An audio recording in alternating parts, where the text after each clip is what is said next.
নমস্কার বন্ধুরা, কেরিয়ার উইজডমে তোমাদের সকলকে স্বাগতম। তোমাদের সঙ্গে রয়েছি আমি সুব্রত। তো বন্ধুরা, ফুড এসআই এক্সাম নিয়ে বেশ কিছু নতুন আপডেট চলে আসছে। তোমরা ইতিমধ্যে দেখেছো WBPSC ফুড এসআই এক্সাম নিয়ে অফিসিয়াল অ্যান্সার কি প্রকাশ করে দিয়েছে। মোট যে 6টা শিফটে পরীক্ষা নেওয়া হয়েছিল, 6টা শিফটেরই কিন্তু অফিসিয়াল প্রশ্নপত্র সেগুলো কিন্তু অফিসিয়াল ওয়েবসাইটে পিএসসি গতকাল প্রকাশ করেছে। সেই সঙ্গে 6টা শিফটেরই কিন্তু অফিসিয়াল অ্যান্সার কি প্রকাশ করেছে পিএসসি।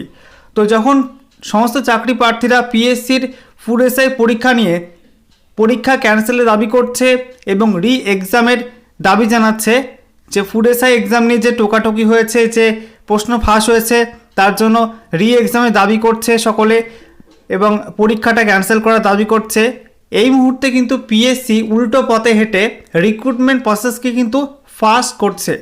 দেখো, পিএসসির ইতিহাসে আজ পর্যন্ত কিন্তু কোনো রিক্রুটমেন্টে এত তাড়াতাড়ি, মানে পরীক্ষা হয়ে যাওয়ার পর এত তাড়াতাড়ি অ্যান্সার কি পাবলিশ করতে কিন্তু দেখা যায়নি। বাট ফুড এসআই 2023 রিক্রুটমেন্টের ক্ষেত্রে পিএসসি খুব তাড়াতাড়ি কিন্তু অ্যান্সার কি প্রকাশ করে দিল। পরীক্ষা হয়ে যাওয়ার পর 4 থেকে 5 দিনের মাথায় কিন্তু অফিসিয়াল অ্যান্সার কি পিএসসি প্রকাশ করে দিল।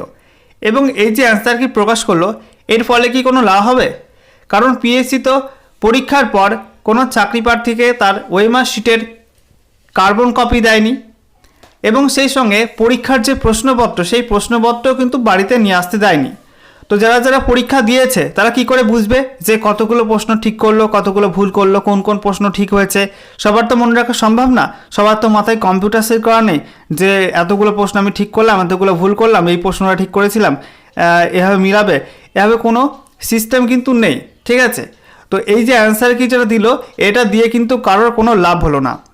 এবং সবথেকে গুরুত্বপূর্ণ বিষয় এই মুহূর্তে, সবথেকে গুরুত্বপূর্ণ যে আপডেট, সেটা হচ্ছে অ্যান্সার কি প্রকাশের 24 ঘন্টার মধ্যে কিন্তু পিএসসি ফুড এসআই নিয়ে কলকাতা হাইকোর্টে আলটিমেটলি মামলা হয়ে গেল, কেস করা হয়ে গেল। ঠিক আছে, এই যে ফুড এসআই পরীক্ষায় জালিয়াতি হয়েছে, পরীক্ষায় টোকাটুকি এবং প্রশ্ন ফাঁস, এই সমস্তের বিরুদ্ধে কিন্তু হাইকোর্টে মামলা করা হলো এবং যাতে পরীক্ষাটা ক্যান্সেল করা হোক, রি এক্সাম নেওয়া হোক।